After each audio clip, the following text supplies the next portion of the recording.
Guys ready? Yeah. All right. Instructions on exiting the building in the event of an emergency.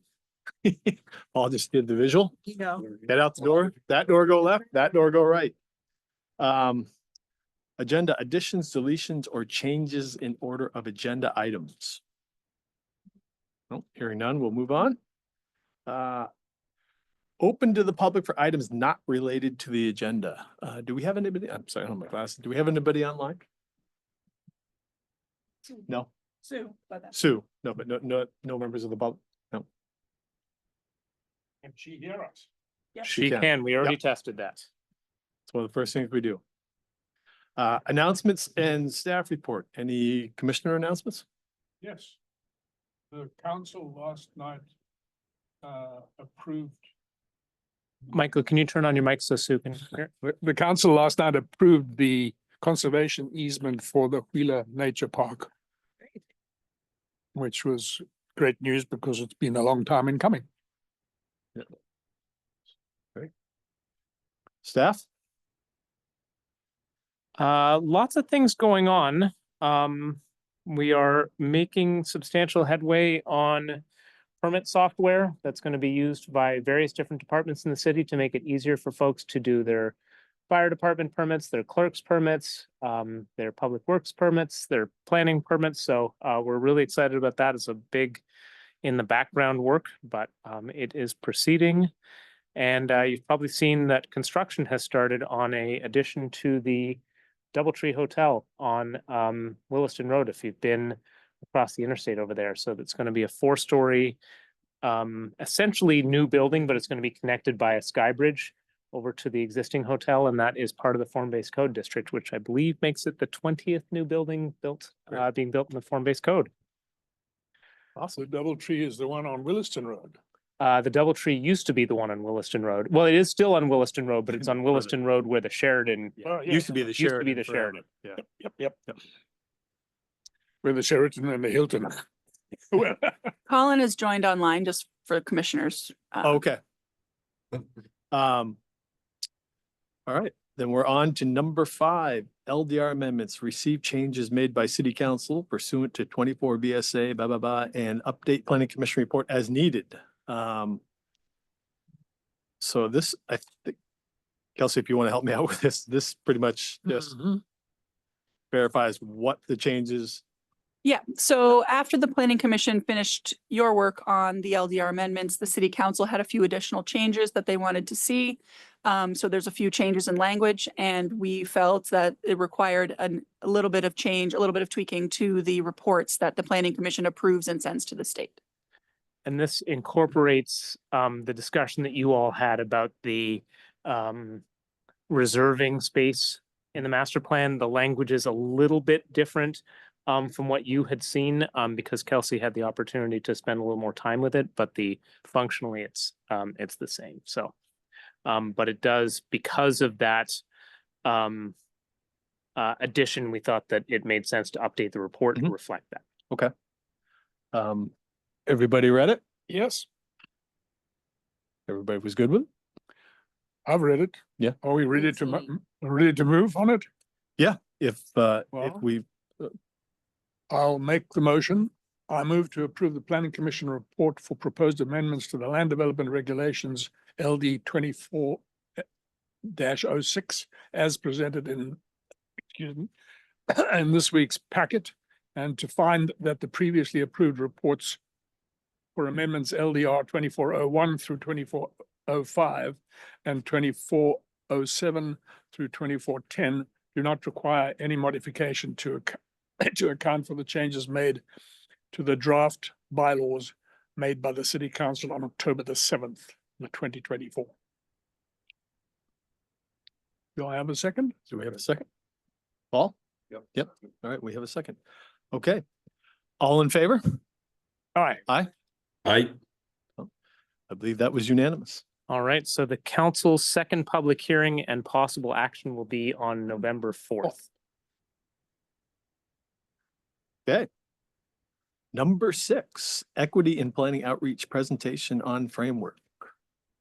Give me just a second to get organized. Are you doing that, Kelsey?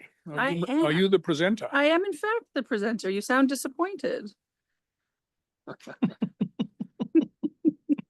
Take that. Ah, You're not Andy, though. I am not Andy. We know that. All right, so I do have it up on the screen and on the confidence monitors in front of you. You also have these slides in your packet, so you would have seen them, but they are designed to be presented live, so they don't have every detail that they would have otherwise had. So the Planning Commission is familiar with this project. This is something that you moved forward and well, the staff had suggested in 2022. And we had applied for a municipal planning grant to get funding from the state to develop a framework, a toolkit for better equity in planning outreach. The idea being that we have been doing our best and we've been, making good efforts, but without the guidance of a structure.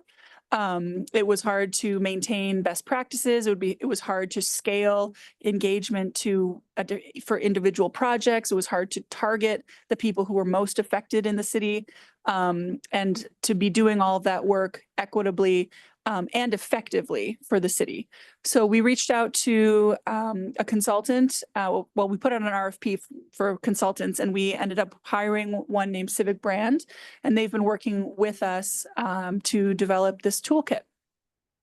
This presentation, just for the council or for the commission's information, is informational at this point. It's your opportunity to ask some questions. It is not a finished toolkit. We have further meetings with Civic Brand in the next week or so, and are hoping to have a finished toolkit in November that we are already starting to roll out some of the recommendations, which is also where the things like the project charges, the ideas for some of those kinds of things are coming from.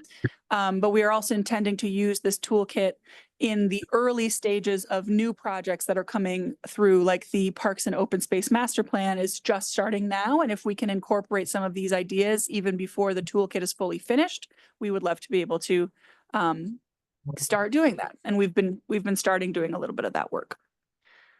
So just starting at the highest level, some of this is repetitive, but just making sure everybody's on the same page, repetitive to other meetings that the commission has had, not, internally to itself. Project goals. The key goal is to advance equity in city government, which is a key principle of City Plan 2024. This is something that we see as really setting a framework, starting with planning and with the Planning Commission and with planning and zoning projects, but then from there, building out the expectation in the public, building out the framework within city government in different departments and in different committees and commissions and council to be doing this kind of work for large projects across the city. This includes reframing the city's approach to outreach.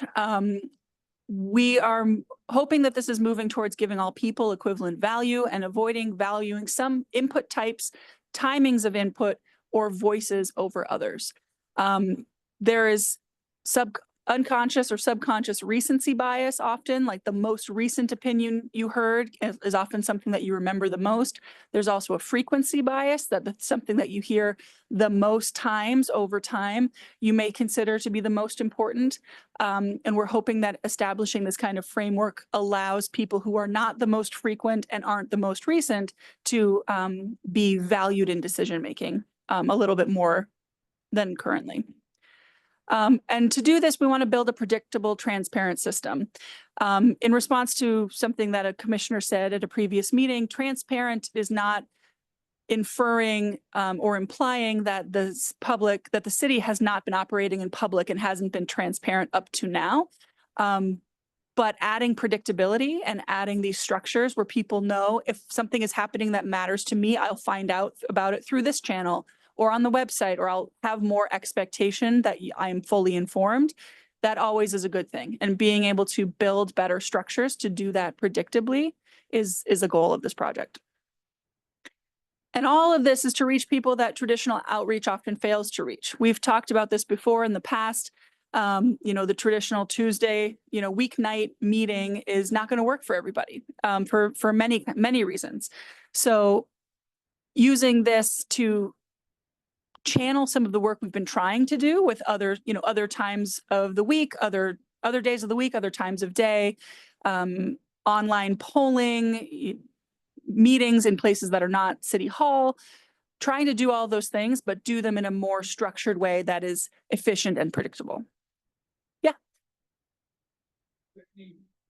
Technical solutions to enable us to reach the entire population of South Burlington? By technical, do you mean like technological? Like, Yes, I mean, for example, I mean, it's a big thing, but say you could use the grand list to mhm. to contact every landowner or property owner in South Burlington. I mean, So you it's a big could, list. yeah, you could, and it is a big list. The idea of this project is that that kind of outreach is not going to be strictly necessary for all projects, and to be able to thoughtfully deploy our resources in ways where, every crosswalk feasibility study doesn't result in a postcard mailing to everybody on the grand list. No. Trying to be more targeted about how people engage and how to reach people that are less likely to kind of come to us is the target of some of this. I'm thinking of the folks down who have the pet. Mhm. They complained that they never saw. So obviously landowners would be interested in knowing if there's going to be a change to LDRs. Obviously not every other thing, Yep.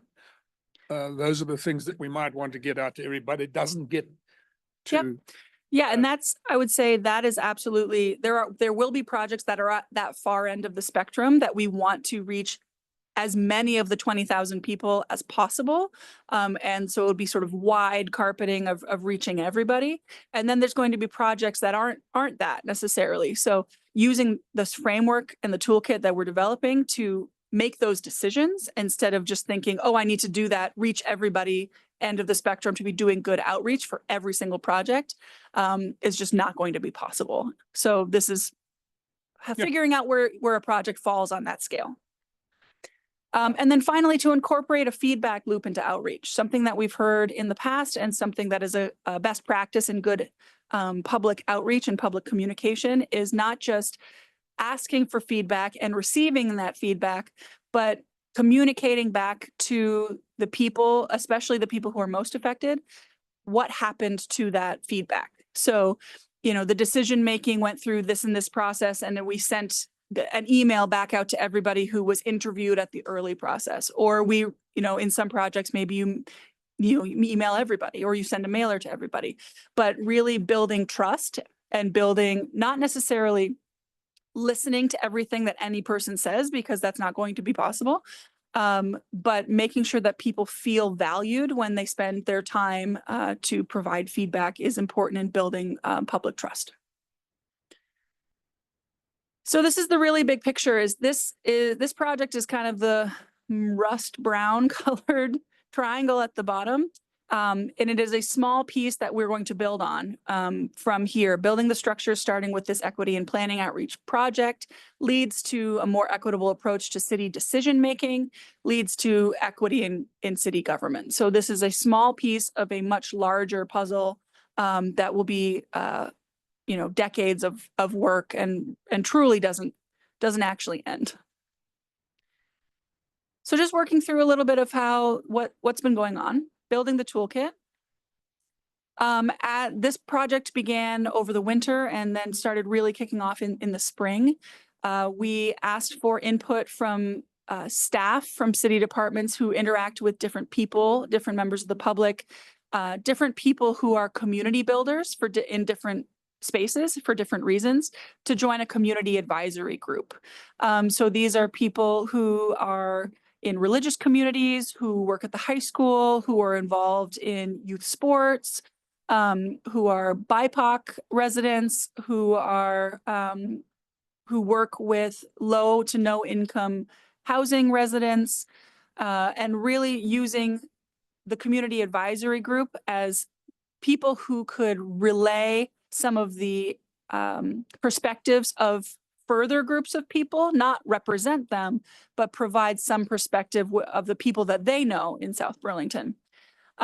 So we there were 7 or 8 people. There was a couple of people who came and went, but 7 or 8 people in that group who helped guide Civic Brand's work on this. How many, how big is that group? How many people? 7 or 8 individuals.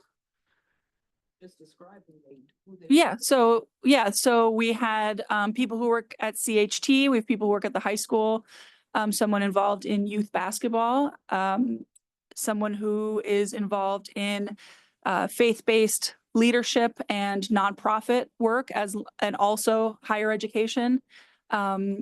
People who are involved in Temple Sinai. Someone who's just a well-known, well-connected, retired social worker in the city State rep. and former state rep. Now I'm on the spot, but I was thinking if I forgot anybody. I think that's it. What about me? I forgot. You weren't in the group. And so we set up that group and used them throughout the process to populate some of these other things. So we had a public survey that was sent out through things like City News and the website, intended to reach anybody and everybody who wanted to respond. But Civic Brand also came and was present here in person in July and conducted interviews and focus groups and pop-up events. The pop-up events were paired with recreation events, like Department of Rec events that they were holding over the summer, during that few days that they were here. And then the focus groups and interviews were people who were identified by either city staff or by members of the community advisory group as people that were would likely be willing to talk to them, but also were a further representative of additional groups of people. So we got some feedback from the library about some of their library patrons who maybe are new Americans who might be interested. They talked to a small business owner who also is a BIPOC resident. So they did some of this additional work while they were here in July. The pop-up events were the beer in the park kind of things? It was like that, but it wasn't at those events. It was a different sort of snack. There was kind of snacks in the park events in July. This was earlier than the beer events. It wasn't at the same. And it was specified that it would be about this subject. No. Oh. No, it's people who were coming for the recreation event. So they ended up, interacting with 30 or 40 people who were coming for recreation, but were also available. They sort of wandered around and Captive audience. Yeah. Talked to people who were there who had come for other reasons. So moving a little bit into the actual framework, there's 4 real pillars of the toolkit. And as I said, this isn't finished, so a lot of detail is not fully fleshed out yet. But we have principles, guidelines, and best practices. These are the things that they're pulling from their knowledge, the consultant's knowledge and study of best practices nationwide. What are other cities doing? How is it going? What is the sort of social science study behind some of this? And pulling that into a context that makes sense for South Burlington.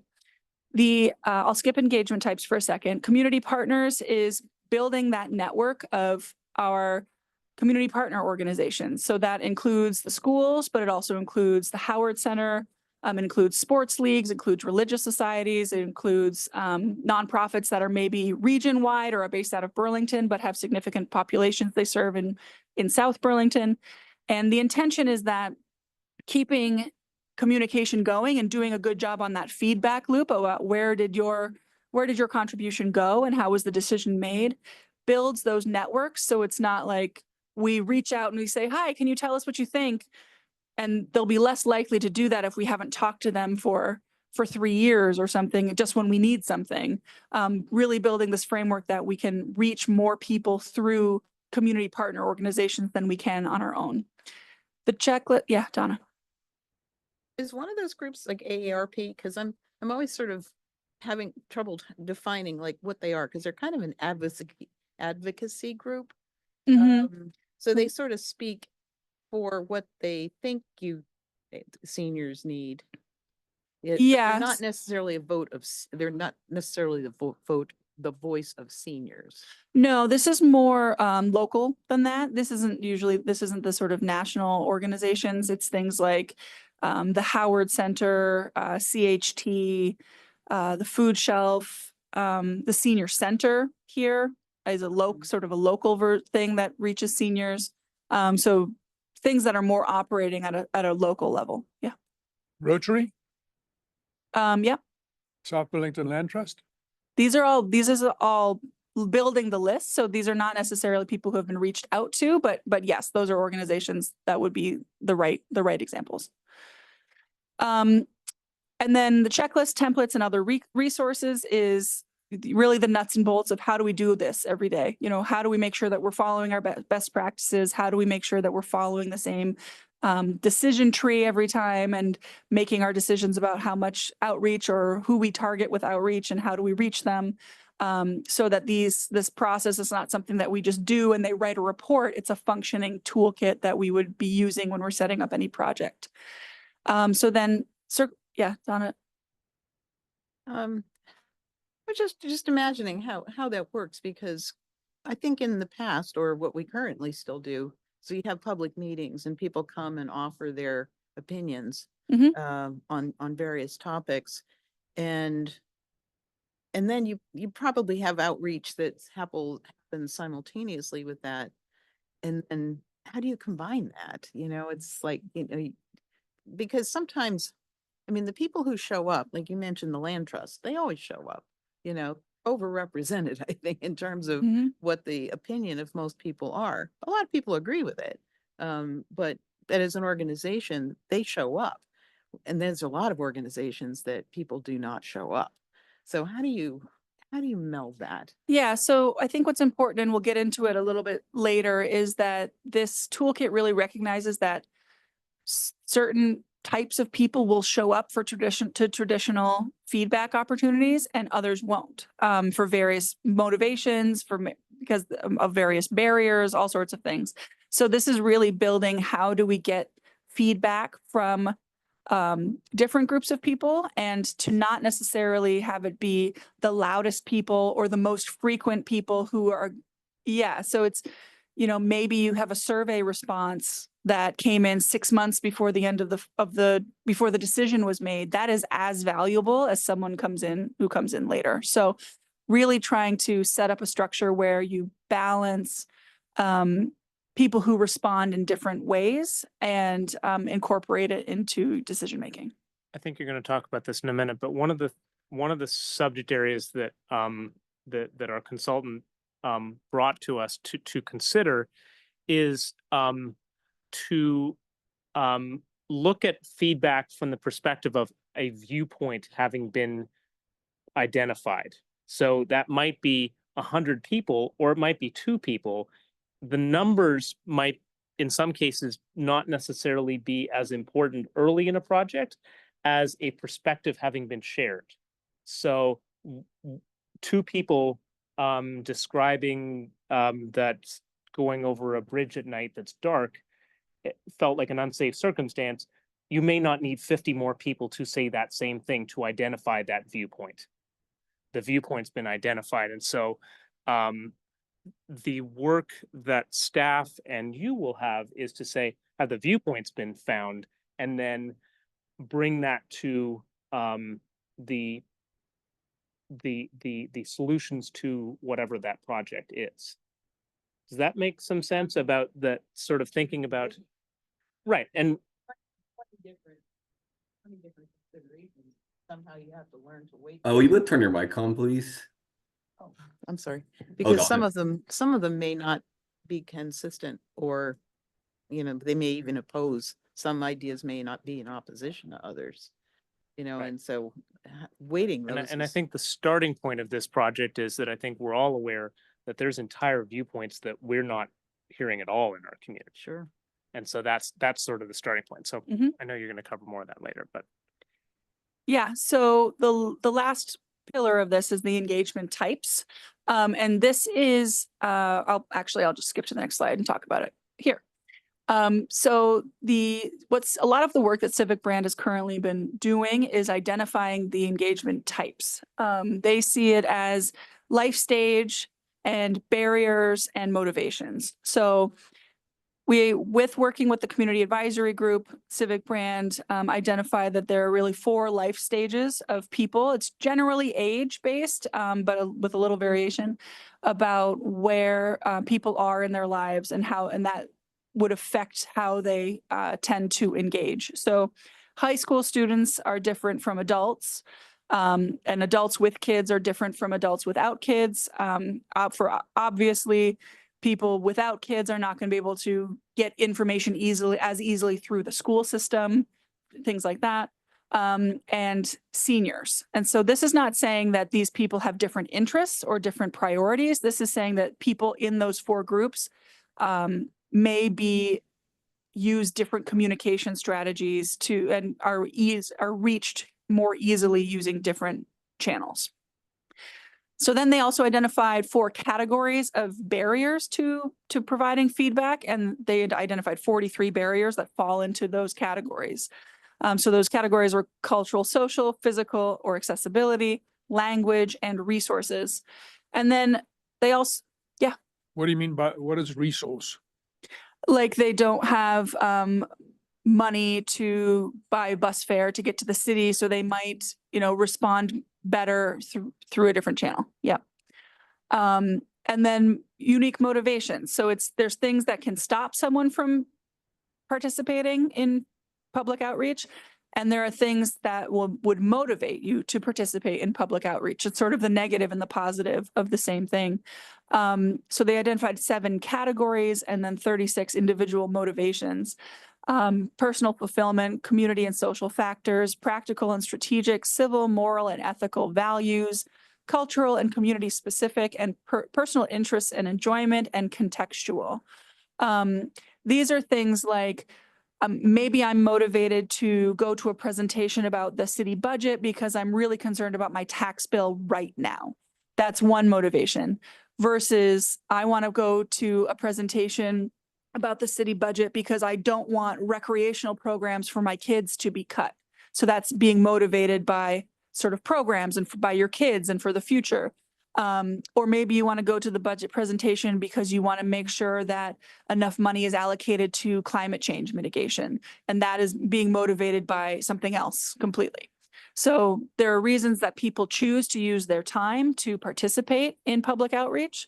And those can be unique as well. So looking at all of these categories, they said there's 6,192 possible unique combinations.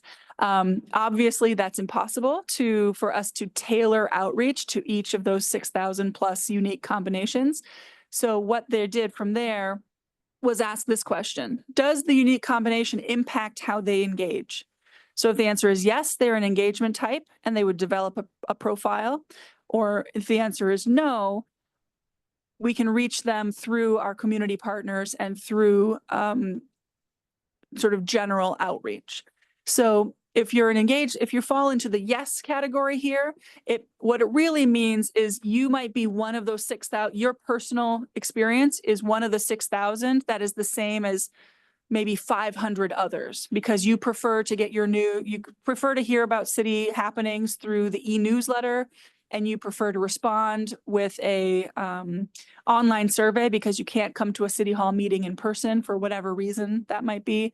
And you're super motivated by your values. So you may have a combination of those things that all run into that same combination, that we can reach you through the e-newsletter. We can motivate you by explaining how it impacts, how it plays to your values, pro or con. And we can remove barriers by having something like a public survey available online. So using the toolkit, how does this actually work? So the important things are meeting people where they are, overcoming their barriers, and motivating them to engage. And that follows that sort of previous 3 sections, three factors. So this is where we involve the best practices in all of these things, but then also people's preferences, what prevents them from engaging, and what motivates them to engage. When it comes to planning commission related and, the types to deal with. Mhm. you realize that they do affect people. Oh, yeah. They don't know that it's going to affect them because it's dense. You know, it's kind of dense material, and like you asked for public comment on changes to the LDRs. You know, Well, and this nobody's is, going to look at that stuff yeah. dense, and you wouldn't know where to begin. Yeah, So, so just as an example, the part of what the motivation for doing this project charge option is one side of it is making sure the commission is focusing on what you've decided to focus on and answering the questions that have been asked. But the other is that someone preparing a document at the beginning of a project that is more accessible to people. They don't need to be able to read the LDRs and read like the specific lines of, you know, section B1 little a Romanet 4 or whatever it is, and comment on that, but they can comment on what the project is supposed to be and what the outcomes are going to be. So it's some of these things of not necessarily always having people that need to be able to respond to very specific LDR changes that result at the end of a project. Maybe it's reaching people at the beginning of a project when everything is still more in a conceptual state of, do we want to do something or not? Do we want to regulate something in this way or not?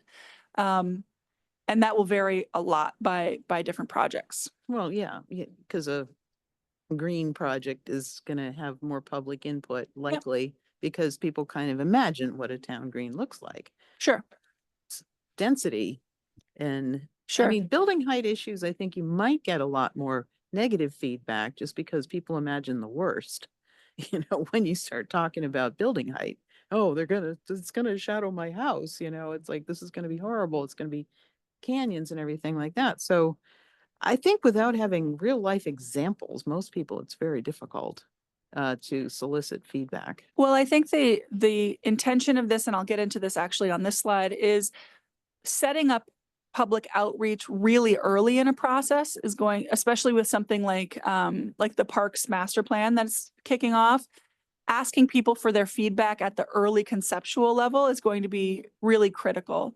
What has happened traditionally is you more have, hi, we've worked for 6 months on this project. Here's the LDR amendments and the red line of it. Can we have your feedback on it?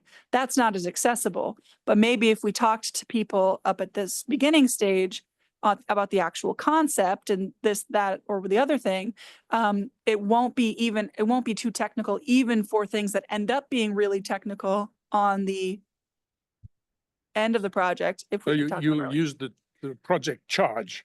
Yeah. That first outreach. That's the intention. And again, it will vary by project. Some projects won't need that kind of outreach at the beginning, but some definitely will. So And, here there's, oh, sorry, Colin. But yeah, I guess this to add to what Don was saying about the density of stuff. I have been absolutely shocked by how many times I've been telling friends who say, "Oh, I'm on the planning commission, kind of working on like land use regulations and zoning." The number of times for friends I've just gotten a reply of, "What's that? What's zoning?" Like, it's sort of funny. It's easy. I find it very. I guess I take it very easy to granted, but like, I am very surprised by to find the number of people that don't know like different areas of the city have different regulations on them. Mhm. I think a lot of people, I think in particular, I seem to notice it's people that don't own houses because they haven't butted up against land development regulations personally. But I think for a lot of people who are landowners, there are people who don't even understand or won't even exist, which I found could potentially be a definite barrier because you're going to have a bias to people that know that it exists versus are completely unaware of it at all. But yeah, just a comment.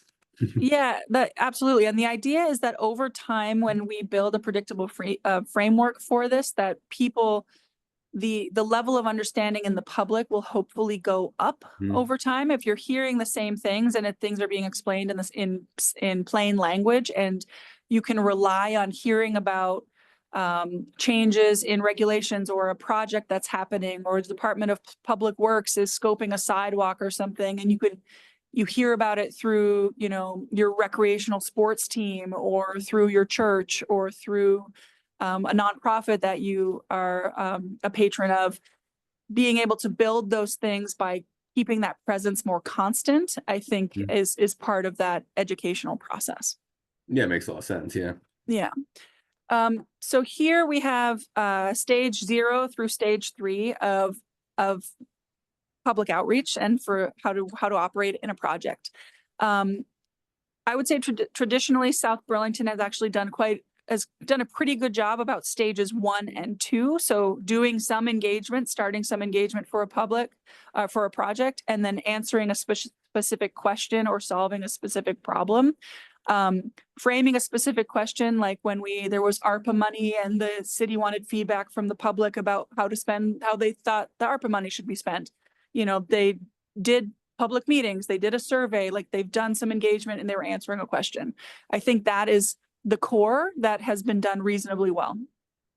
Stage 0 and stage 3 on this chart is where South Burlington and most communities have traditionally fallen a little bit short. So stage 0 is really at the beginning of a project, identifying who is impacted the most. Who do we not traditionally hear from that we would want to hear from? We would want to hear viewpoints from, not necessarily like 43% of the whoever people are, think this thing or that thing. It's not that kind of thing, but hearing some feedback from at the beginning. And then at what level of engagement we want that is required for this project. And I'll explain that more on the next slide. So being really intentional at the beginning of a project of identifying who's impacted. And that's where we get to what Michael said about, changes in the LDRs that impacted Heinsberg Road could in the future be targeted to landowners in the areas where the districts would change or something like that. Or where the areas that are being discussed could be identified at the beginning of the project to be able to provide early feedback. Yeah. So Kelsey, I just thought, thinking about the project charts that you guys are working on. Yeah. And there's different things that you list what the project is and stuff. I just thought about this. Is this something that I don't remember seeing this in the project charts? Is this It's a not. category that would saying this is who would be affected? It definitely could. The project charge is bringing in some of these principles, but definitely not all of them. We don't have the final toolkit from Civic Brand, but we have been taking some of the lessons we've already learned from the project and doing some things like this. So the way that the project charge is kind of taking baby steps towards a robust step 0 is identifying what committees that we wanted to work with further, asking specific questions and really identifying what is the scope of the project can help us identify what is the scope of the communities of people who may be affected differently. So the project charge is moving this direction, but it's definitely not close to being all the way there. So yes, I think that's something that, especially in bigger projects, it would be worthwhile for the city or for the commission, or whatever group in the city is using the toolkit to identify those groups of people by engagement type in that step 0 process. Here's a question, Mhm. Especially about stage 0. Mhm. I was just thinking about, if you had all kind of public engagement about, do we build an east-west highway crossing? Mhm. And if you really had engagements from everybody, would that project ever have happened? Sure. It's not a vote. Because a lot of people kind of came back afterwards and like, we don't want to spend money that way. Well, Money that way for, and because those people feel like they had it, there was a lot of public input. I agree Mhm. with that, but there were a lot of people who argued about how the money was being spent afterwards, never participated in any of that, because it was very, it was a project. Started out as a project. We have money to do this project and we're gonna go there. So I'm just I've heard a lot of public input about this type of toolkit and how it gets used. And a lot of this was at the, sort of the energy and, how do we spend money to get houses upgraded and things like that. Because it's super pertinent to that. I think other projects, when there's money for a certain thing, the input is a lot different, and so I'm just saying that this toolkit may not work the same way for every kind of project. absolutely. That's absolutely true. And I'll explain a little bit more in the next slide, but there's the required or desired level of engagement is an important part of step 0. So as I said, I'll explain that more on the next slide, but there is sort of a sliding level of how much public engagement is necessary or is desired for any given thing. And the other thing is to make very clear that this does not move the decision-making power from bodies like the Planning Commission or City Council to the public, majority vote kind of a situation. It's not saying we need to identify the people who are most impacted and whatever they say goes. It's the job of bodies like this and other bodies in the city to be making those decisions that are balancing different interests, that are paying attention to where grant funding is coming from, et cetera. So having more robust public engagement doesn't mean that the decision-making power is necessarily is transferred to the public. It's just making sure that engagement is done in a way that you are reaching more of the people who are impacted and people who are maybe haven't been participating in public government up to now. So then If this is a successful program, Yeah. we expect a lot more of our time to be taken with people who are interested in what we do, coming to listen and ask questions. Yes and no, I would say. I think for certain groups of people, yes, and for other groups of people, no. So Um, if the answer is yes, it will be a mark of success. I think it's not necessarily that the number of people who attend public meetings and come to ask questions increases. Would be either success or it wouldn't be a failure, but it wouldn't necessarily show success. But I think success would be having more people participate, so and provide unique viewpoints instead of not just a total, like say there's 100 more people who are involved in a certain process.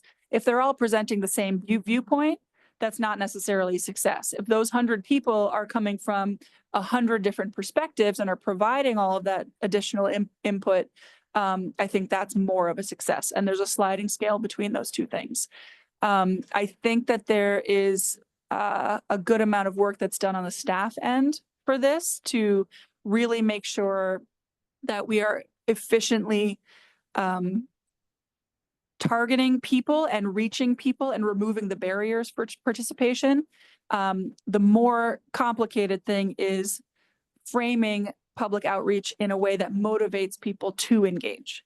And that's going to be a long and iterative process. We're going to try things and, we might not get any change in the participation, but we see new people or we see different people. Or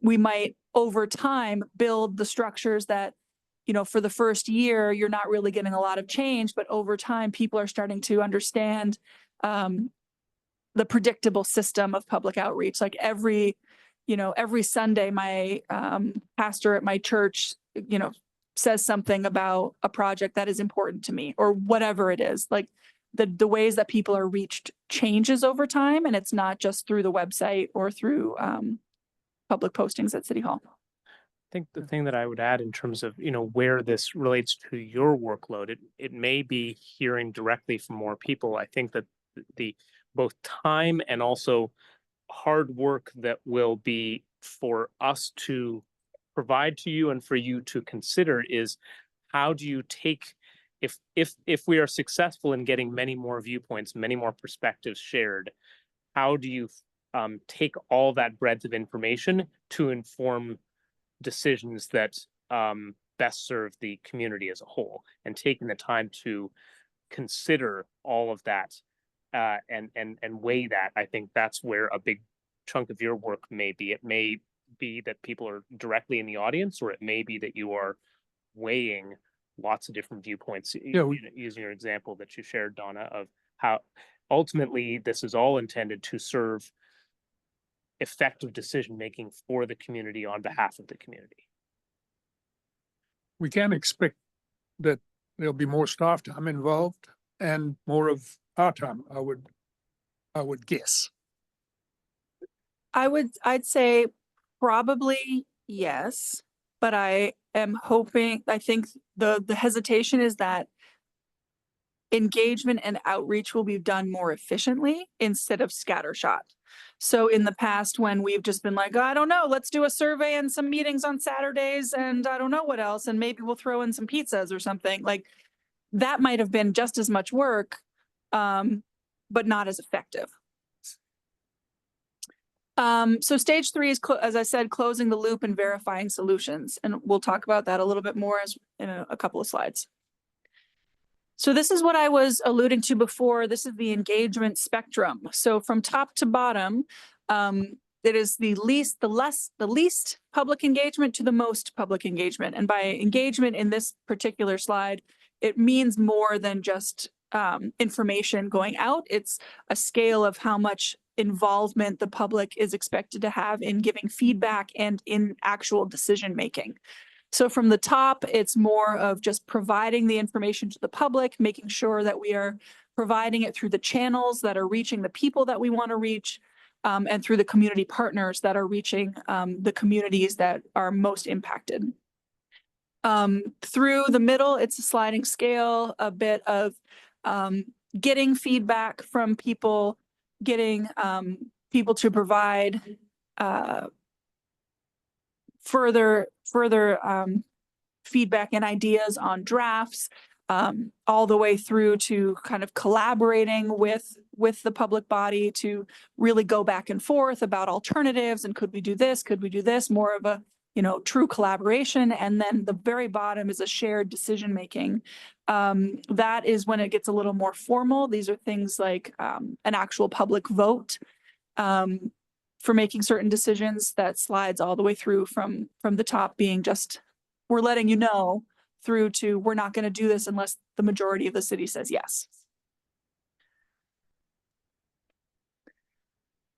So just talking a bit about, oh, and I should have said, this will vary a lot by project. So, you might have, this is part of what you need to identify in the step 0 is this something that we're doing, but we want the public to know about? Oh, we're restriping the lines in the parking lot behind City Hall. That doesn't require city feedback. That doesn't require public feedback, but we need the people who go to the senior center to know that that's happening, and then that parking lot will be closed. But then you get sort of into consult and involve on the spectrum. If it's, we're restriping the parking lot behind City Hall and we're changing the arrangement. We're changing the number of spaces. We're adding handicap spaces, or we're adding EV charging spaces or something else. Something's changing that we want some public feedback on. And sort of it goes from that, we're just letting you know, through. So the next thing that very first column in the toolkit that I showed was guidelines and best practices. This is some of the work that the Civic brand has been doing, gathering best practices nationwide and internationally. This is about your defining your goals. So this is something that is happening in your step 0. So clearly defining the project purpose, clearly defining the engagement types and communities of people that are most impacted, and the required level of engagement from both any particularly impacted communities or people that you want to reach who are not necessarily the people who take a little more effort to reach, and targeted outreach, targeted communication. How many times can I say outreach? Targeted communication to get to versus from the city at large. So there might be things where we want just as many people as possible from as many sides of the city as possible. We want to do the community at large, but we recognize that certain groups of people are harder to reach. So we do need to spend a little more effort to get to those people who are, maybe it's high school students or something they're harder to get to, but they have important voices as part of the patchwork of the city as a whole. So this is a list of some of the best practices about making engagement accessible. And these are some of the things that I've already been talking about: providing multiple channels for engagement, using culturally relevant communication, hosting engagement opportunities in accessible locations, accessible meaning sort of physically accessible, like not up a bunch of stairs or something, but also accessible to people who travel by bus or who live on Shelburne Road, or whatever people's needs may be, or as we provide in this room, hearing support or something else. Offering flexible participation opportunities. That's related to providing multiple engagement channels, but this is recognizing that not everybody is going to be engaging in the same way based on their engagement type. And creating safe and inclusive spaces. I think that goes without saying and what the city has been doing for decades, but it's something that can always be improved, and to make people feel welcome in spaces. And some of that may be framing it as a community dinner plus a meeting or something, or it might be not having it in City Hall if City Hall is intimidating to certain groups of people for various reasons. Safe and inclusive in the bare minimum way, but also doing our best to build up the welcoming feeling of public outreach to reach more people.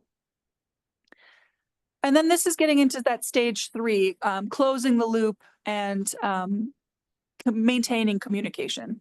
So through our best practices and through doing outreach through our community partners, providing project updates, general feedback, keeping people who are more generally interested and more generally impacted involved in the process.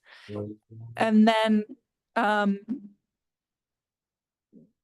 if there are specific engagement types who have been identified as being more impacted or have higher barriers or less motivation or whatever reason are harder to reach and are more core to the project decision making, making sure that we have an opportunity for verification, validation, and getting more specific feedback. So it may be something like the report from a certain project, a study project, goes back to a group of people for their further feedback. It may be that a project has set up a task force style group that's made up of members of the public that represent different facets of our community, and they're working directly with staff or with a consultant to develop the report or to develop the recommendation for city council or whatever it is. Really making sure it's not just, hi, thanks for your feedback, and now it's going into a black box that you never see it again. It's, your feedback is valuable. This is how it's being engaged with in and incorporated into decision-making processes. Not necessarily that everything you say is going to be what happens. This is not saying you get the veto power over everything, but it's giving people the closing that loop and saying, you gave us feedback, here's what we did with it, here's the decision that was made, and here's the opportunity for further discussion if that's something that you need to continue on a certain topic. And here's just a few of those best practices for the feedback loop. Again, I've talked about some of these: maintaining constant presence and open dialogue to build trust and long-term relationships in those existing community networks, and providing clear and concrete follow-up. So this is all that stage 3 stuff that hasn't necessarily happened very well. So just going back to the toolkit framework, this is the core of it. This is reaching the people that we want to reach for different projects, really being intentional about how we reach people and who we are trying to reach at the beginning of a project, so that we're not stuck with just, as Donna said, like, here's 60 pages of LDRs, how about you just read them and let us know what you think, when it's not an accessible document to many people. And doing our work through trusted community partners, where people already have networks, either social or support, or at their place of work, or whatever it is, where they already trust groups of people instead of just the city coming in and saying, hi, can you do this for us? It's working with our community partners to build the trust throughout the community, and hopefully to get better feedback over time. And for people to feel like they are informed and have the opportunity to provide feedback on issues that will affect them. That's it. That's my big spiel about it. As I said, we're still working with Civic Brand to iron out the details of a lot of these things. So you'll be getting a more finalized draft of this toolkit in the coming weeks. And I would be pretty confident in saying before Thanksgiving.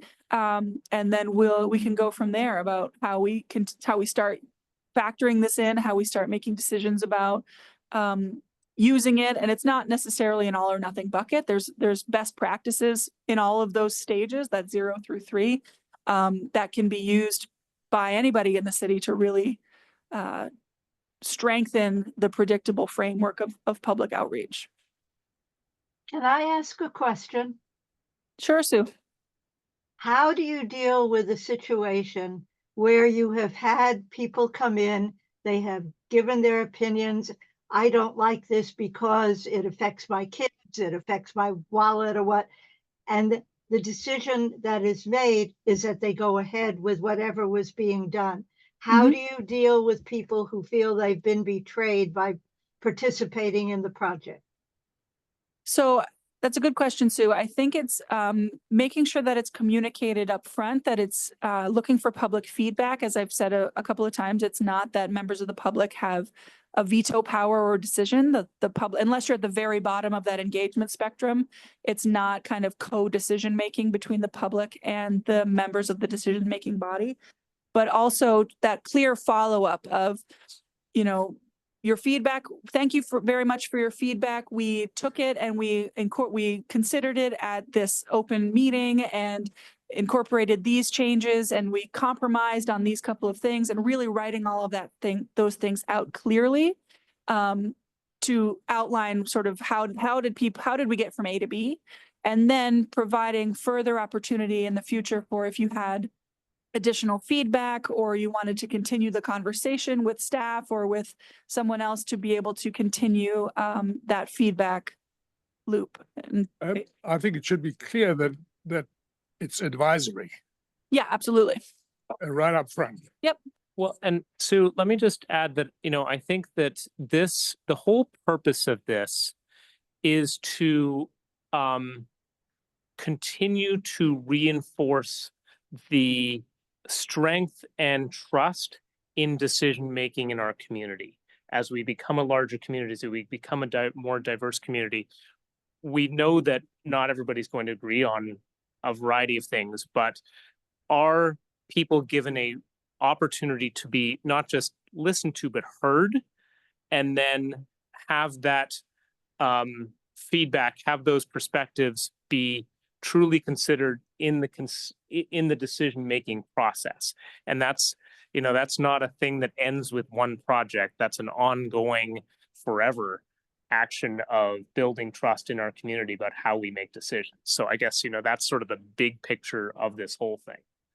And one thing I feel is that reminds you of is that I think with the example of someone who is dissatisfied with the decision being made. I mean, of course, yeah, being upfront about what the means of participation is, but also I very much do go how you explain it.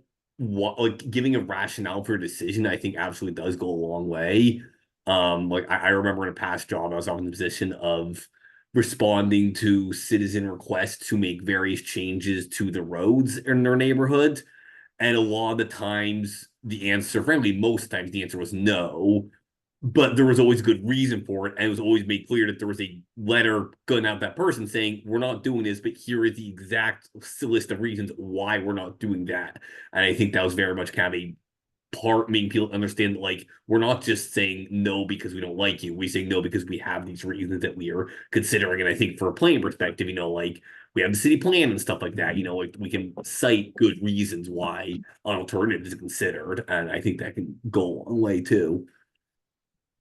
Yeah, and the other thing just to mention is that this is not just about, the city is doing a project and we're asking you for feedback. It's also about making sure that the people who are chosen for a task force represent different engagement types or different communities who are impacted, hoping or working towards that, also going past sort of an individual project's advisory group or task force, and it goes towards our committees and commissions, and really building that the public is the public government is representing a wider variety of the public as time goes on.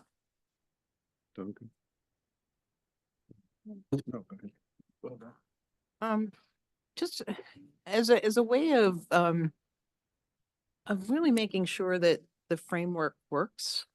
I think it would be really a good idea to take like a specific real topic from the planning commission, maybe one from city council, take maybe 3 or 4 different topics and go through this and say, how does this work for this topic?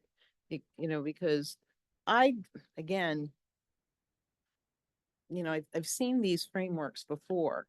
And in my mind, it's very helpful to work through a specific topic. Like, how would this benefit? How would, you know, and I keep thinking about the building height.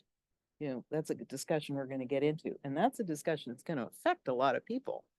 And a lot of people are going to want to comment on that. And so how would this engagement process work for, say, someone who is in rental housing versus somebody who's a housing advocate that wants more housing, somebody who's in a suburban, you know, ranch burger, somebody that's in a very large house with 5 acres, you know, they're all going to have very, very different opinions about how building height is going to affect them. And so, I mean, I think without like testing it out on real topics, I think it strengthens a lot if the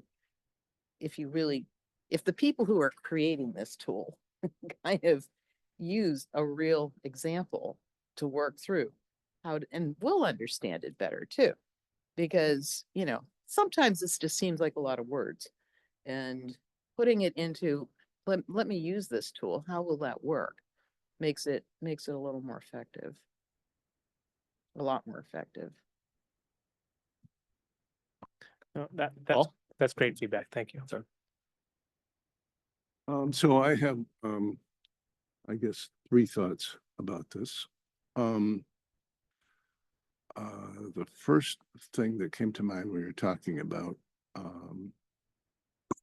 categories of individuals, I don't know what prompted me to think about it, but there are in our community and all communities opinion leaders who people look to for, you know, I mean, Sandy Dooley on housing, Roseanne Greco on the environment. I mean, there are people who are our opinion leaders, and you don't want to use a system like this to minimize or limit them in their involvement in the city and their expression. I mean, they represent a lot of people. You know, there are people for whom they are a voice. So you don't want to use a system like this to stifle those people at all. I mean, I think it was the issue of people are, you know, there are a lot of people who do a lot of talking about a lot of stuff, blah, blah, blah, you know. I mean, that's good. You know, it's like we should encourage more of that, not less of it, you know, not like, okay, you get in line because we're concerned with equity here, and the first 99 people get to say what they want to say before you get to say what you want to say. You know, I mean, it's like, you just don't want that to happen. So Paul, what I'd say to that is I think that the purpose of this is to do exactly what you're saying, which is to build up community leaders. We know some of the community leaders, you named a few of them, but we have very little engagement with other people who are substantial leaders in their communities. They may just not know how to access city government. Mhm. So they may be very much leaders for dozens or hundreds or more than that people. And we have not been connected to them yet, whether that's a homeowners association or a faith leader group or a neighborhood group or who knows. And I think that this is intended to, this doesn't stop with this project. This is really about building out those networks that will both connect us better to these leaders, and then hopefully over time have those leaders help bring more people into serving on committees and things like that. So we're yeah. So I guess I would recommend talking to the opinion leaders themselves and asking them, how did you get involved, and why have you maintained the involvement, and how has that transpired for you? Because then you can tell these other people, you know, this is what happened. This is how it transpired that so-and-so became so-and-so, the spokesperson for whatever, you know. And that's really a group of who this advisory group was. People who are leaders in their community, they may just not be engaged in zoning issues. Okay. The other, a couple other things. One, I remember years ago, people were talking about hierarchical systems, so we've got to build a non-hierarchical system. Well, you know, I don't know, there really is such a thing as a non-hierarchical system, but there is an alternative to hierarchy. And that's called recursion. And recursion is, I don't know if you know the mathematical formula, but recursion basically is boxes inside of boxes, inside of boxes, inside of boxes, inside of boxes. So everyone's equal, but it just in a different size box on an infinite spectrum. So it takes a little to kind of, I mean, it takes me endless time to wrap my head around that, but that's how a lot of really good systems like this are built, is on recursion and on involving everybody, no matter what size box they are, in sharing equally in the opinion of whatever they think and contributing to the whole. And then finally, I think that your goal, rather than just engagement, should really be bottom-up decision-making, where the citizens make the decisions. I mean, ultimately, that's what democracy is. I mean, that's the famous old Greek democracy where there was, you know, direct participation in government. So, I mean, that's the kind of world you want to arrive at. That it's like a pure and real democratic world where literally the decisions are made from the bottom up, where everybody makes the decisions. My 2 or 3 cents.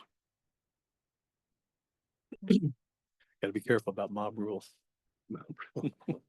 Well, I mean, the people who work on this and design these systems like that, that's exactly what they want to avoid. You know, I mean, they want to build a system that works where people don't feel like they have to be a part of a mob to get their voice heard, you know, where it's like open to them, you know, that's really the idea. And there are people that, you know, for a long time now, for 50 or 75 years, have worked on building these systems like this, you know. Corporations will do it, you know, in terms of, you know, the floor for the automobile business, you know, how do we build a better and, you know, more effective automobile? And they'll ask their workers how they do it, you know, so. Well, thank you, Kelsey. That's good work, very important work. I think we all It's a agree on great that. thing. I'm glad Yeah. the city's doing Nope. this. I think it is. That brings us into our next thing, Project Charge. Couple things. I don't often get excited about planning. I said, I don't often get excited about planning, but I am very happy to see something like this come out for a couple of reasons. And I think part of it goes back to what we were just talking about. Colin, you had a great point. If you just go up to somebody in the street and say, hey, do you know what the LDRs are? 10 out of 10 people are going to be like, what? I think what this has the opportunity to do is to make what we're working on much more accessible to the public, which I think is a great thing. And I think that's part and parcel of what we were just talking about, is trying to make what we're doing much more accessible, much more open to the public. The other thing that's exciting to me is my hope is that with something like this, if we've done the work up front, it can make us much more focused in our work on a project. And hopefully the hope is that if we're much more focused, we can get a lot more done. And that's my sincere hope. So yes, I am excited about something in planning. In terms of looking at these two project charges tonight, I think the best way to put it is what we're really looking for is input on what's, essentially what we're doing is we're setting the table, but we're not going to eat the meal. So what we want to do is, hopefully, I'm sure everybody read these, look at these, look at them from the perspective of, is everything we want in there? Is everything pertinent? Is there anything that's missing? Is there anything you don't agree with? So that we have the structure of the project charge correct, and then Yep. we can later launch into the project.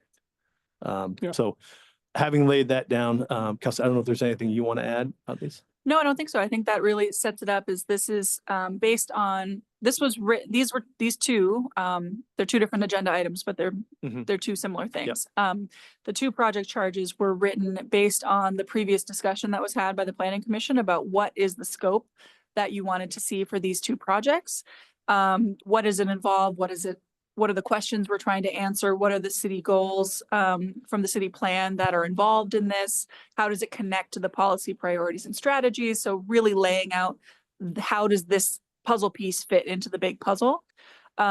So as Duncan said today, it's not the time to discuss the pros and cons of any particular policy related to the projects, but are these the parameters, or is this the box that these two projects fall into? And then just to be clear, if you're ready, vote to approve the project charges Yes, as an please. action tonight.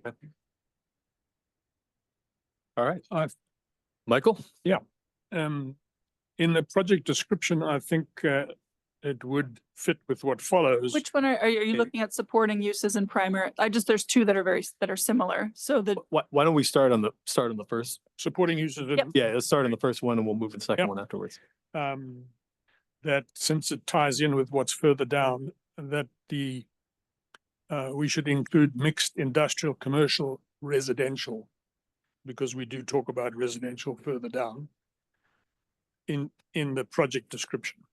Include those are just residential. those are the titles of the districts that are involved. Yes. The mixed industrial, commercial and industrial open space are the two, Yeah, the districts. Yeah. but we should add residential. If we're going to do a project charge that involves possibly having residential or housing in commercial or industrial areas, then we should have it in the project description as Isn't that why? I mean, it says housing goals in the last line there. I guess I interpreted that. housing goals. Yeah, it says it on the last line. Yeah, I see it. But it's not.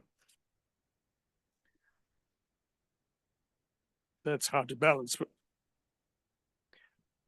I just thought it should be included in that second line where we list the two zones. What, residential is not used in either of those zones in terms of the title of the zones. Yes, but I'm suggesting that as part of this project charge, that's a proposal that I would make. Where would you put it? Where We would I can't put it in, we can't add it to those because it's not part of, it's not the name of the zone. Say that again? We can't add it to either of those because it's not the name of the zones we're talking about. I mean, it's not part of it. Where would you put residential, Michael? I would add residential to both of them. But I think what I- I'm trying to say is that on the second line, we're considering adding residential to both of them, maybe, but that's not the existing Yeah. conditions, and that's what's specified in the second line. It's the existing condition. Adding residential to mixed commercial, industrial and industrial open space. If you don't like it, it's not that important. Well, Michael, so it says to evaluate what uses should be allowed in these areas to support their primarily commercial nature and how to balance city economic goals, housing goals, and transportation goals in this area. That for me, housing goals is residential. Adequate, I believe it is. just reinforced language.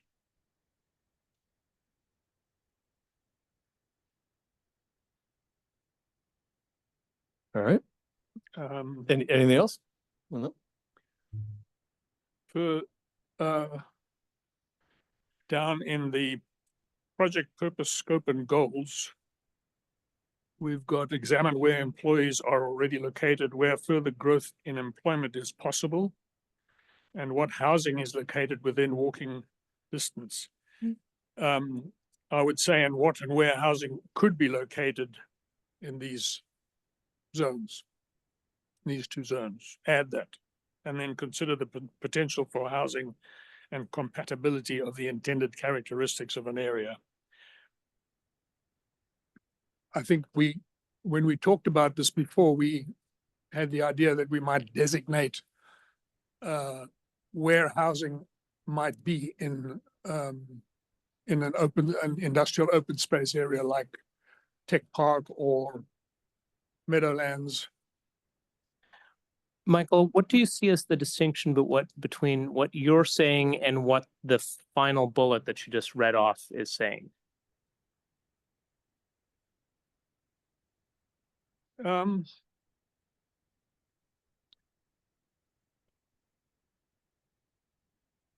The final bullet on Where it this, says consider potential for Yep. housing and compatibility. I just think we were talking before, or last time we discussed the idea of housing in commercial zones, that where that housing could be. So specify where it would be located within the zone.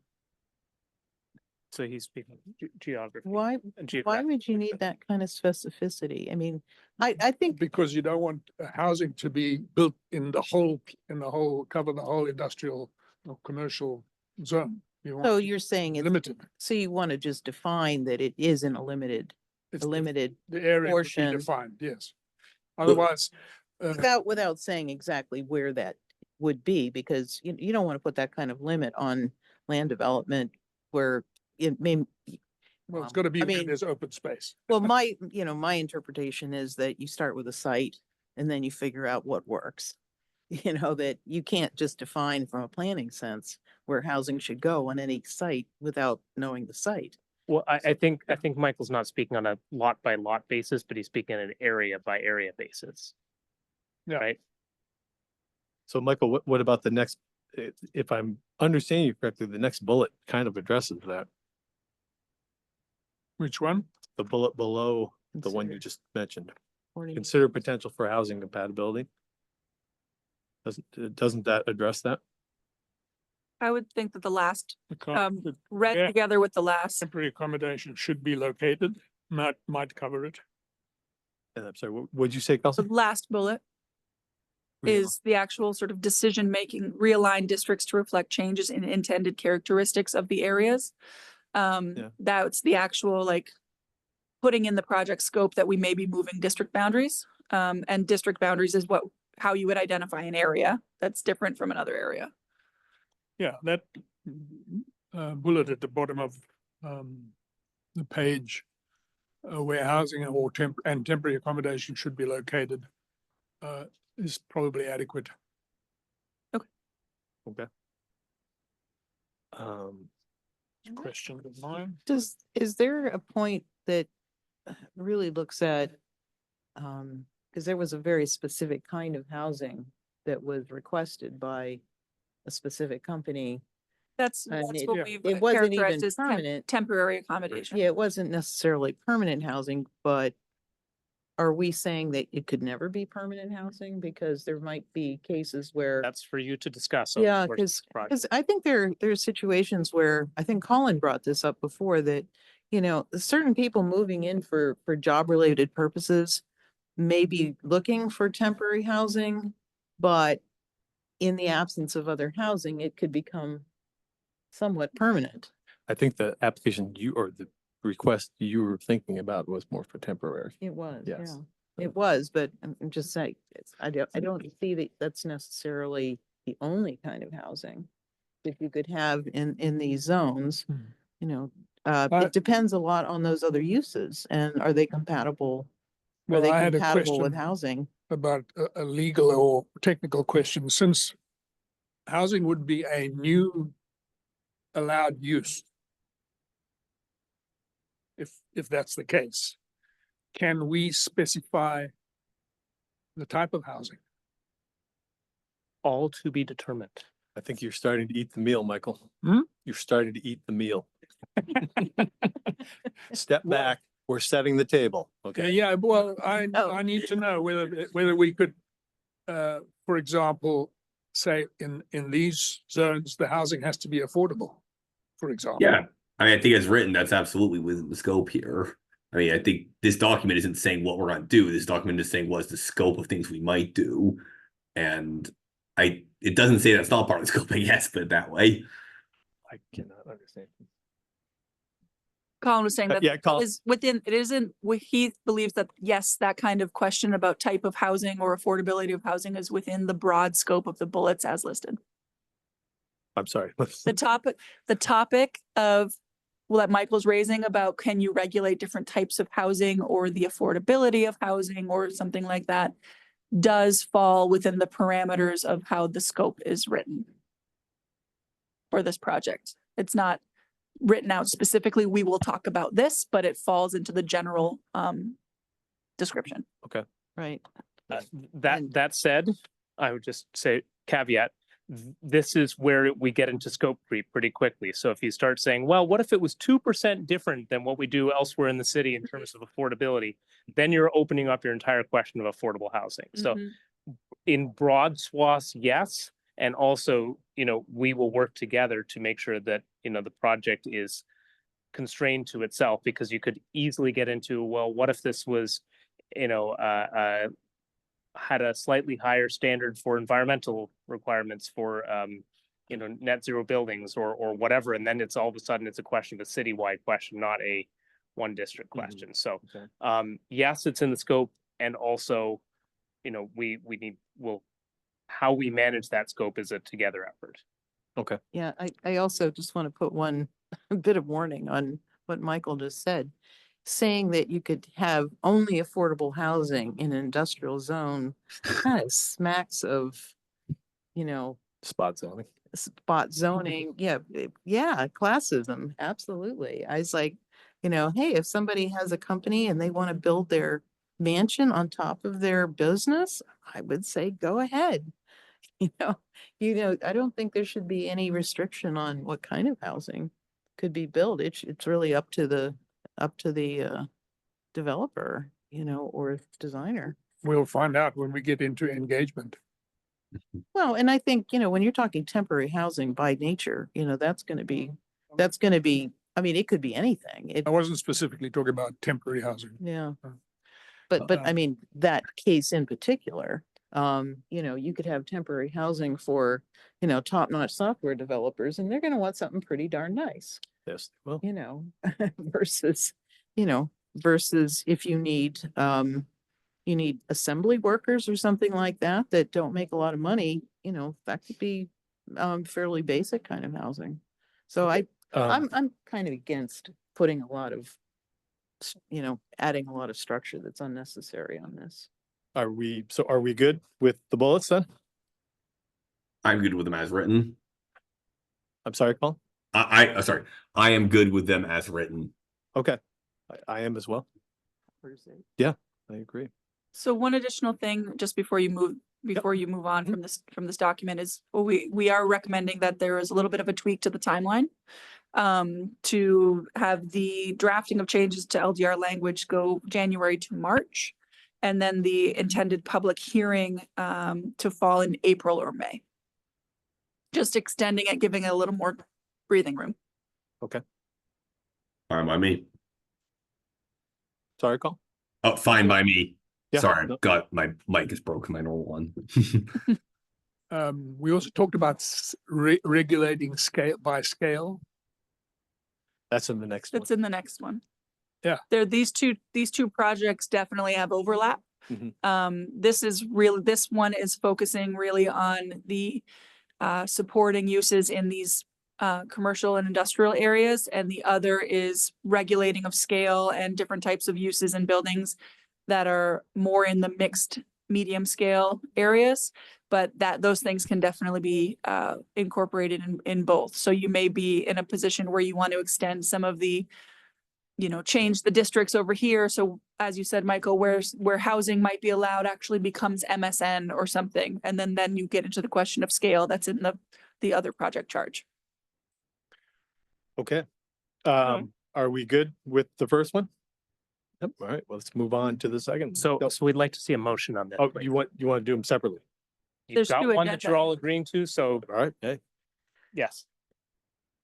okay, do I have a motion to approve this as written? With the timeline adjustment. Yes, with the timeline adjustment, yes, thank you. Second, are you making a? No, I'm asking, I'm Oh, asking if someone would like to make the motion.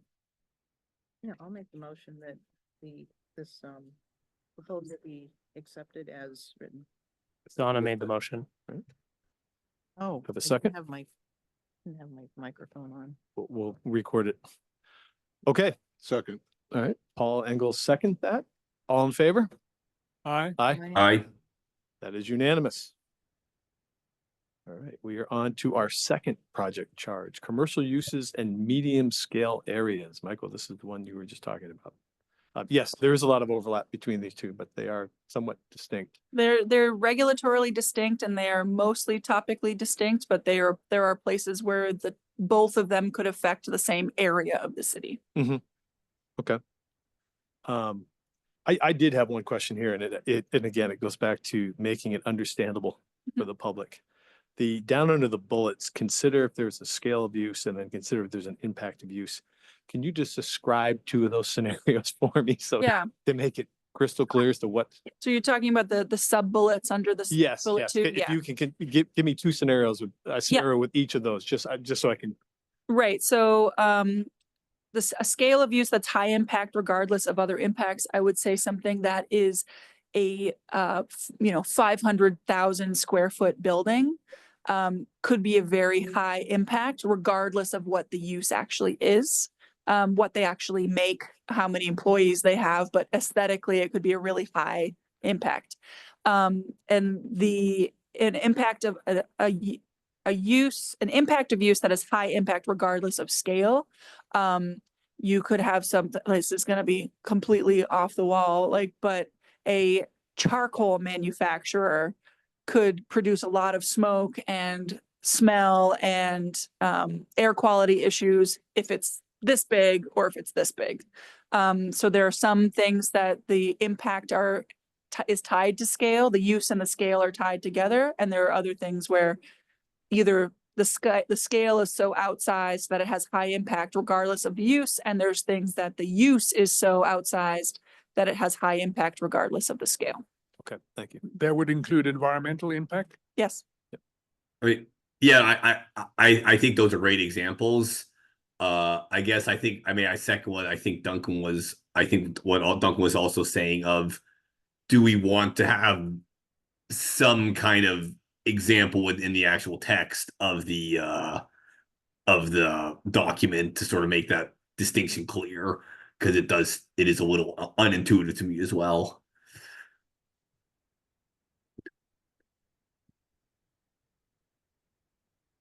Was there any other feedback? Yeah, no, it read a little confusing. Yeah.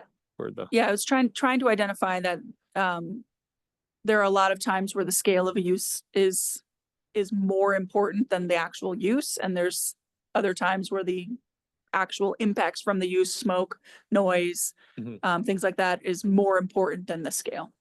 Okay. Do we need to define light manufacturing? That's part of the project. Beg your pardon? That's part of the project, is defining light manufacturing. Because on Logic has a big building with Right. stands out like a pretty sore, not a sore thumb, a sore thumb, but a pretty thumb, especially at night. But it's light manufacturing. It's electronics. Doesn't make any smell or noise. Right. So part of one of the bullets in here is light manufacturing is a bit of a catch-all in our definitions, and it's one of the specific ones that we wanted to examine in particular to figure out what uses can fall into that category because they have a similar impact, and which things need to be broken out, or what other things can be pulled in. So it's one of those categories that needs to be looked at closely. Does the state have a definition for that? No, they don't. No, Okay. that's our own special. We'll have to invent it. For the handout, I think got some good ideas in there too. Yeah. Yeah. The other thing that Paul actually just pointed out to me is that the project description in particular reads that it reads a little bit like the examination of commercial uses, and that kind of consolidation is only applicable in medium scale areas. That's not necessarily the intention. These would also be, if you consolidate uses in the use table, that's applicable citywide, not just, you wouldn't have a different use table for the medium scale neighborhood district, for example. Right, so last meeting, we were talking about how we've got a lot of redundant overlapping uses like printing facility. And I think as we're envisioning it, regardless of where that might be allowed, so that might be in the high scale mixed use or the commercial industrial or wherever, that we've got an opportunity to shorten that list and make it a lot simplified. Do you think that that's clear in here, or could we be a little bit more clear? Maybe in that first sentence to talk about, across all, Throughout the city or something. Citywide. across, Citywide. right, Yeah. across all, districts that allow for commercial activity or something like Mhm. that. It probably would make sense to add that, I would think. Maybe in the Yeah. title, it should be commercial uses citywide and medium scale. Something. Mhm. Yeah. And uses allowed in medium scale areas, something like that, Mhm. just so that we're being very clear from Mhm. day one that Some of it the is commercial citywide. uses are not, it says and, but just to be even more transparent. So just as just in the middle of that, I added, I changed the project title to commercial uses citywide and uses allowed in medium scale areas. And I added the word citywide in the second line of the project description. Yeah, I like that. Yeah. Okay. That's. Is the timeline also would be pushed? Would be the to same, Match what. the we last same one discussed? that we'd Okay. push that out. Yep. So Um, again, just for the record, that would be making it January to March for drafting and April, May for public hearing. Any other feedback on that project, George? I have a question related to what We Wait. discussed before. Hold on, was that call? Michael is gonna go and I'll let you go. Just for who would we ask to be engaged in defining this project, other than us? Would we ask somebody like On Logic to help us with this, or the Lane Press at the other place? In other words, owners or tenants of the commercial districts? I mean, I think something like the SBBA would be somebody to reach out to.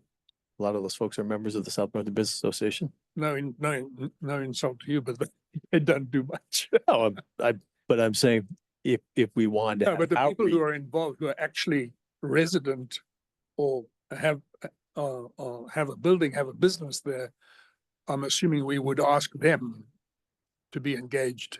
we certainly could. But Economic if you're economic development could be involved, but I'm saying if you're looking for community organizations to reach out to, that would be one. I think we feel good about that to certainly engage with some of the key businesses, South Burlington Business Association, on and others on this. I think we're, as this is our first time doing this, we don't want to limit ourselves and say we're only going to talk with these Mhm. groups, but with that direction, we absolutely would. And would intend to otherwise anyway, but They're likely to come up with things that we hadn't considered too. right. And there may be more groups than that we don't want to just say only these two. I'm sorry, Colin, go ahead. Yeah, I guess so. One clarification. I was confused. We're looking at uses in the medium scale neighborhood, and we're looking at the light manufacturing definition. And the first bullet point of the project purpose, there's the examine the definition of uses, including light manufacturing. That reads to me like we're kind of re-examining like the entirety of the use table, which I guess I'm a little, are we doing that here, or are we only kind of re-examining portions of the massive use table here? So I would say, Colin, that this is not necessarily that specifically the definition of light manufacturing needs work, but we are intending to look at the entire use table to consolidate different things that are currently separate that should be just consolidated into one thing, and that may include updating definitions. But we had Okay. specifically called out light manufacturing as kind of the biggest nut to crack in this. But yes, examination of consolidating other uses, like Paul pointed out, printing press and Yeah. retail copy services are two separate uses, or I don't remember if that's Okay. exactly how it's phrased, but looking at those sorts of things for opportunities to streamline and consolidate, which may involve changing definition. Okay, cool. Okay, thanks for clarifying that. When you say consulting required, you're talking about outside consulting? Yes. Like consulting, funding, private contracting stuff. Okay. All right, so if we're good with that, do I have a motion to approve it? With the amended timeframe? Moved by and- Michael. And the new change in the project title? Yep. Okay, And description. The one adding the word citywide to description. Yeah. do I have a second? I'll second that too. In Or Donna, second. yeah. Donna gets You this can one. take turn. Donna got the second. on Make that it one. up. Make it up a little. Okay, all in favor? Aye. All right.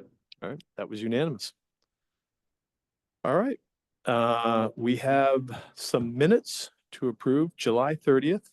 I talked to Kelsey earlier. I did have a question. This kind of relates to business. I was not at this meeting. But I wanted to, Kelsey, you thought maybe it was a typo.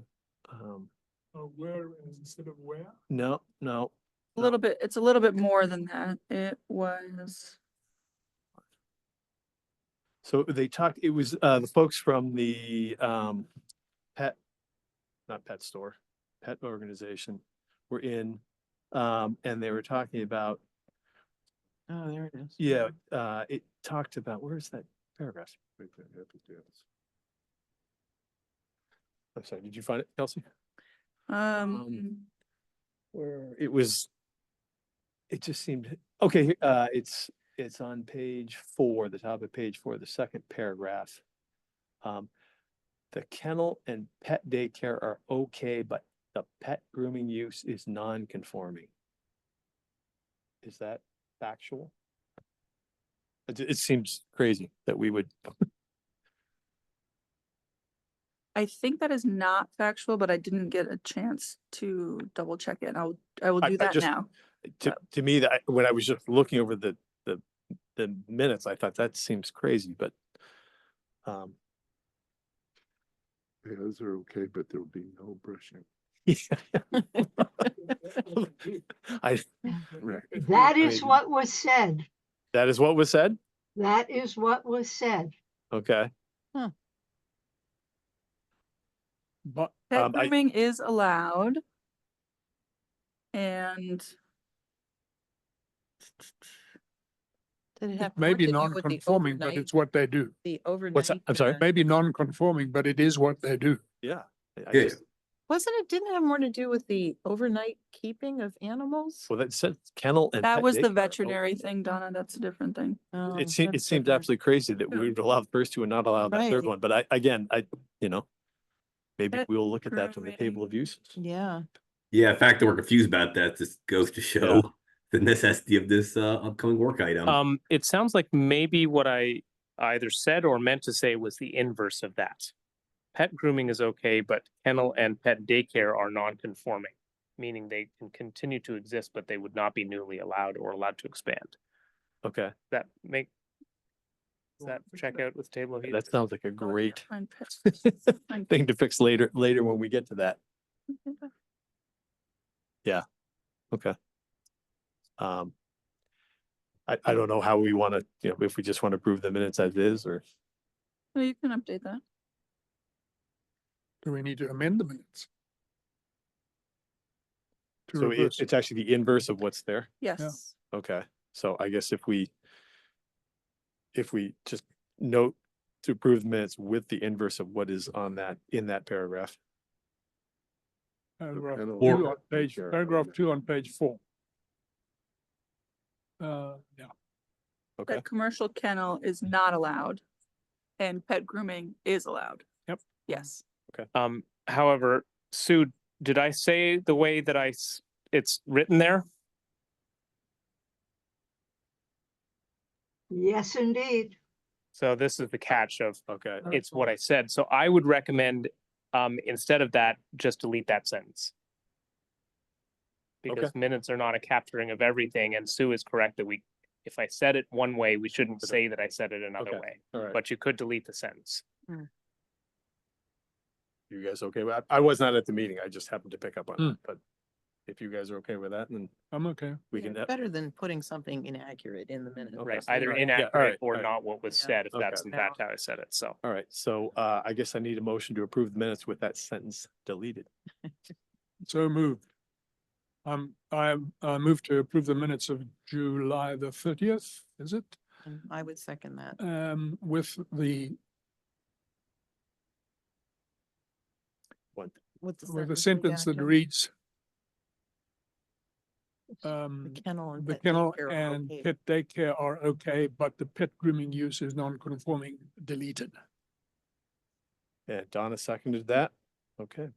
All in favor? Aye. Aye. I All right, that is unanimous.